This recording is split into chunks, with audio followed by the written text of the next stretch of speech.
গ্যাসের অপেক্ষায় শত শত যানবাহনের দীর্ঘ সারি জমেছে রাজধানীর বিভিন্ন সিএনজি ফিলিং স্টেশনে। অনেক চালক রাতে এসে পাম্পের সামনে লাইন দিয়ে দাঁড়িয়ে থাকছেন। দীর্ঘ সময় গড়ালেও মিলছে না কাঙ্ক্ষিত গ্যাস। ফলে চরম ভোগান্তিতে পড়েছেন সিএনজি চালিত যানবাহনের চালকরা। ঘন্টার পর ঘন্টা পাম্পে আটকে থাকায় যাত্রী পরিবহন বন্ধ থাকছে, যার সরাসরি প্রভাব পড়েছে চালকদের দৈনিক আয়ে। নিম্ন ও মধ্যম আয়ের এই পরিবহন শ্রমিকরা এখন জীবিকা নিয়ে দিশেহারা। এদিকে সরবরাহ না থাকায় আর্থিক লোকসানের মুখে পড়েছেন সিএনজি ফিলিং স্টেশন মালিকরাও। অন্যদিকে চালকদের একাংশের অভিযোগ, কৃত্রিম সংকট তৈরি করে গ্যাসের দাম বাড়ানোর পায়তারা চলছে। একবেলা লাগে গ্যাস নিতে, তো একবেলা যদি গাড়ির গ্যাস নিতে লাগে, তার একবেলা গাড়ি চালালে জমা উঠেমো না আমাদের জীবিকা আদায় করবো। যে বাড়ালে সংকট সমাধান সময় হয়ে যাবে, তাহলে আমরা চাই কি জানেন, বাড়াক, তারপর আমাদের গ্যাস দেব, আমরা চালাই, মালিক চলুক, আমরা চলি। গ্যাস কি আপনি পর্যাপ্ত পাচ্ছেন? তো পাইলাম কই, গ্যাস তো মানে কি তেলে চলতেছে, গাড়ি গ্যাসে চলতেছে না। আমরা এটা নিয়ে চাই না রাস্তাঘাটে আন্দোলনে যাই। আমরা ড্রাইভাররা খুব সমস্যার ভিতরে আছি। দ্রুত সরকার এই জিনিসটা যেন সমাধান করে। গ্যাস সংকট নিয়ে রাজধানীর খিলক্ষেত এলাকা থেকে সার্বিক পরিস্থিতি জানাতে সরাসরি যুক্ত হচ্ছেন সহকর্মী সানি আহমেদ। সানি, আমরা প্রতিবেদনে যেমনটা জানাচ্ছিলাম যে অনেক চালক রাতে এসে দাঁড়িয়ে থেকেও কাঙ্ক্ষিত গ্যাস পাচ্ছেন না। আপনি এখন যে ফিলিং স্টেশনে রয়েছেন সেখানে চালকরা গ্যাস পাচ্ছেন কিনা, কি অবস্থা, সার্বিক পরিস্থিতি জানতে চাই। আমি এই মুহূর্তে রয়েছি খিলক্ষেতের নিকুঞ্জ এলাকায় সিটি ওভারসিজ ফিলিং স্টেশনে। এখানে ঠিক ফজরের আজানের পরপরই যারা এখনও অবস্থান করছিলেন তারা এখনও নাগাদ গ্যাস পায়নি। অর্থাৎ এই যে দীর্ঘ 6 থেকে 7 ঘন্টার মতো সময় এখানে তারা অপেক্ষারত। অনেকেই তাদের গাড়ির গ্যাস একদম শেষ পর্যায়ে, অর্থাৎ তারা যে অন্য কোনো ফিলিং স্টেশনে যাবে সেই পথটিও তাদের কাছে খোলা নেই। সুতরাং এখানে দীর্ঘ অপেক্ষা করছে। তাদের যে অপেক্ষা, এই অপেক্ষার প্রহর কিন্তু শেষ হচ্ছে না। আমি পাম্প কর্তৃপক্ষের সাথে কথা বলেছি, তারা বলছেন যে ঠিক 8টার কিছু আগ মুহূর্তে এখানে তাদের যে দুটি যে স্টেশন রয়েছে সেই দুটি স্টেশনই বন্ধ হয়ে গেছে। অর্থাৎ এখানে সম্পূর্ণ পুরোপুরি এই ফিলিং স্টেশনে এই মুহূর্তে গ্যাস দেওয়া হচ্ছে না। নগদ নিয়ে এলো হার না মানা হার অফার। সর্বনিম্ন 10,000 টাকা রেমিটেন্স নগদে পাঠালে থাকছে স্বর্ণের হার জেতার সুযোগ।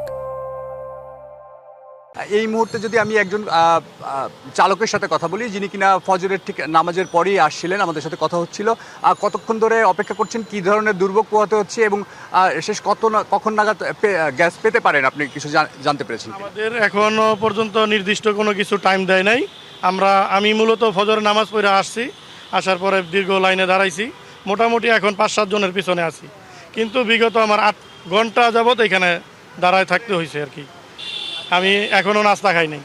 তারপরে তো আমি কতগুলো কাজ আছে, এগুলো কোনো কিছু করতে পারতেছি না। বাট আমি অনিশ্চয়তার মধ্যে আছি, কি করব মানে বুঝতেছি না। শুনছিলেন কৌরি, এরকমই চালকদের সাথে আমি কথা বলেছি। আপনি এরকম যত চালক আছে প্রত্যেকেরই আসলে একই রকমের কথা।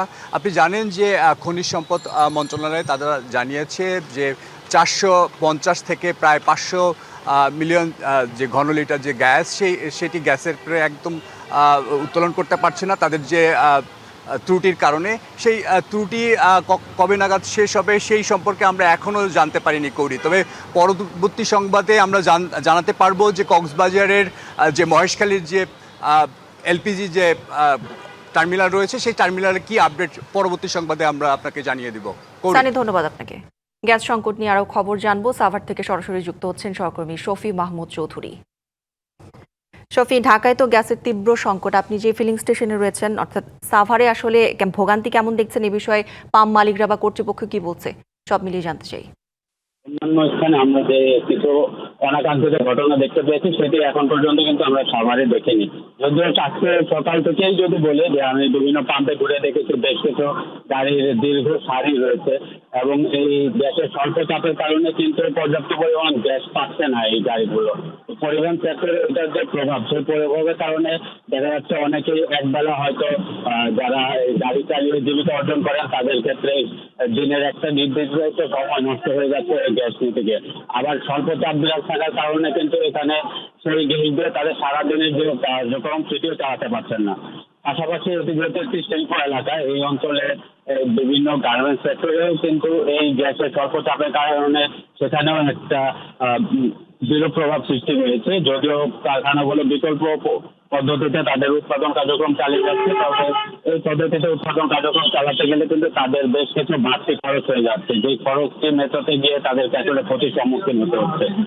এবং যেটা বলছিলাম যে এই যে সিএনজি পাম্পে গ্যাসের যে স্বল্প চাপ, এটা কিন্তু গেল প্রায় 5-6 দিন ধরে এই সংকট বিরাজ করছে। এবং আশুলিয়া, সাভার, ধামরাই এই 3টে অঞ্চলে বেশ কিছু সিএনজি পাম্প কিন্তু আমরা দেখতে পেয়েছি দিনের অনেকটা সময় তারা সিএনজি নাই এই ধরনের একটি সাইনবোর্ড লাগিয়ে সিএনজি দেওয়া বন্ধ রাখছেন।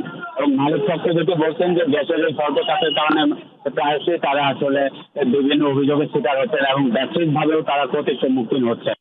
খুবই দ্রুত সময়ে যদি এই সিএনজি সরবরাহটা স্বাভাবিক না করতে পারেন তাহলে আসলে তাদের জন্য খুব বড় ধরনের ক্ষতির সামনে অপেক্ষা করছে বলে তারা জানাচ্ছেন। তবে শফি, ধন্যবাদ আপনাকে।